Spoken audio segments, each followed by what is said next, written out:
నమస్కారం. ముందుగా మీడియా మిత్రులకు ధన్యవాదాలు.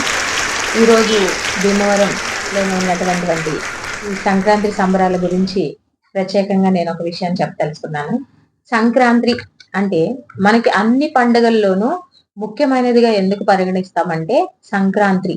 అంటే సంక్రాంతికి ముందు వచ్చేది భోగి. భోగి అంటే భోగాలు. అంటే భోగాలను తీసుకొచ్చి సంక్రమణ. సంక్రాంతి అంటే సంక్రమణ. అంటే కలిపేదాన్ని సంక్రాంతి అంటాము. అదే విధంగా కనుము. ఈ 3 రోజులకు కూడా 3 విశిష్టతలున్నాయి.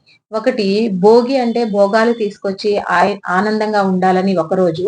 రెండో రోజొచ్చి మనం పెద్దలను గుర్తు చేసుకోవడానికి వచ్చేదాన్ని సంక్రాంతి అని.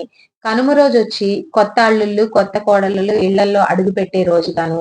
అంటే 3 కలిసి వచ్చే రోజుని సంక్రాంతిగా మనమైతే తీసుకోగలుగుతాం.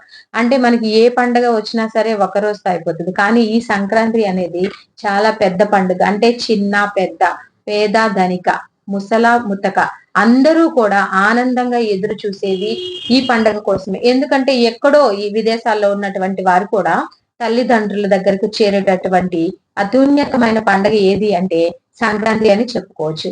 ఈ సంక్రాంతికి మనం కోడి పందాలు మనకొక ఆట విడుపుగాను, మనం సంక్రాంతి సంబరాల్లో పాటలవ్వచ్చు, భోగిలో మనం పెట్టుకునే ముగ్గులవ్వచ్చు, రంగవల్లికలతో ప్రతి ఇంటిలోనూ తోరణాలతో, ప్రతి ఇంట్లోనూ పిండి వంటలతో, కొత్త అల్లులతో, కొత్త బట్టలు అనగానే పండగ అనగానే మనకి కొత్త బట్టలు, కొత్తగా బంగారం మనకు ఉన్న దానిలో ఏదో ఒకటి చేసుకోవాలని చిన్న పెద్ద కూడా ఉన్నా లేకపోయినా సరే ఆనందంగా ఈ 3 రోజులు కూడా సంక్రాంతిని సెలబ్రేషన్ చేసుకుంటారు. అదే విధంగా ఈ సంక్రాంతి అంటే మనం పెద్దవాళ్ళని కూడా రోజు తలుచుకోలేము. కానీ సంక్రాంతి రోజు మనకున్న దానిలో వాళ్ళకి ఏదో ఒకటి చేసి వాళ్ళని కూడా ఆ రోజు మనం దండం పెట్టుకొని గుర్తు తెచ్చుకుంటాము.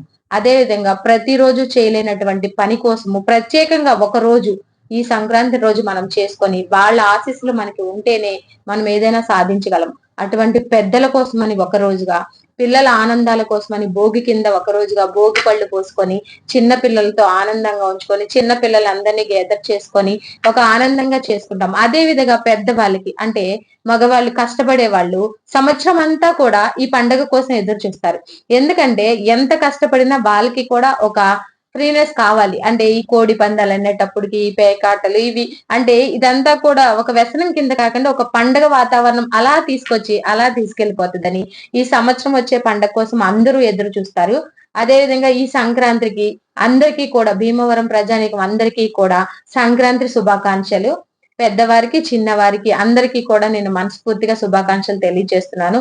అదే విధంగా ఈ సంక్రాంతి నుంచి మీ ఇళ్లలో భోగభాగ్యాలతో మీరు తొలతూగాలని, అష్ట ఐశ్వర్యాలు మీకు తొలతూగాలని, ఆయుర ఆరోగ్యాలు మీకు మెండుగా ఉండాలని, మా ఊళ్ళమ్మ తల్లి దయ వలన మీరందరూ చల్లగా ఉండాలని మనస్ఫూర్తిగా కోరుకుంటున్నాను.